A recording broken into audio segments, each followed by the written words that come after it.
Hey, what's up guys? So now we're going to take that data that gets sent from the server.js file and we're going to be adding table rows to a table. So back on the receiver_1 page, I'm going to copy and paste HTML code, which is just a very simple table. And we have the first name, the last name, the email, and the order.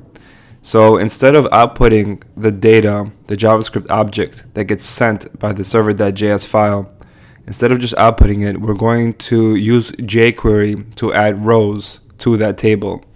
So in order to do that, we're going to select the table using jQuery, and then we're going to use the append function, and we're going to start appending the table row. Okay, so we're going to start out by opening a TR, closing a TR, and then we're going to create our first column, so TD, all right, and we're gonna concatenate the property in the column. So we're just going to do ++, and we will put data and then access that first name property.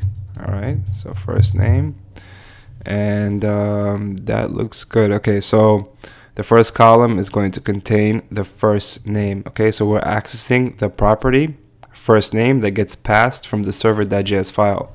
So it's pretty much we're accessing the key that gets sent over here, so it has to be the same.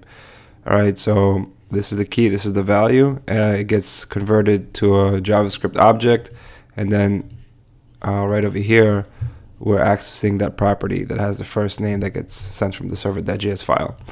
So we're going to just copy this and change that to last name, and then just copy it again and change that to email, and just copy that again and change that to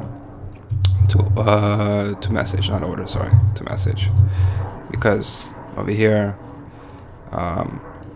we named it message. Okay, so we have all this here. It should have been called order, but that's okay. All right, so I'm going to go to my browser, and this is the page where the rows are going to be appended. So if I refresh it, we just have an empty table because we didn't do anything.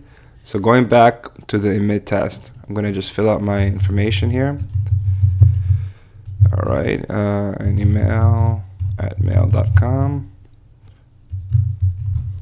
All right, so I'm going to click on submit, and there you go. So each time I'm doing that, it's going to just simply append it.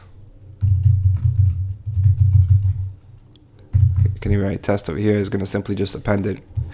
All right, so that's it for this video. On the next video, I'm going to be showing you how we're going to be using Socket.io with an HTTPS connection.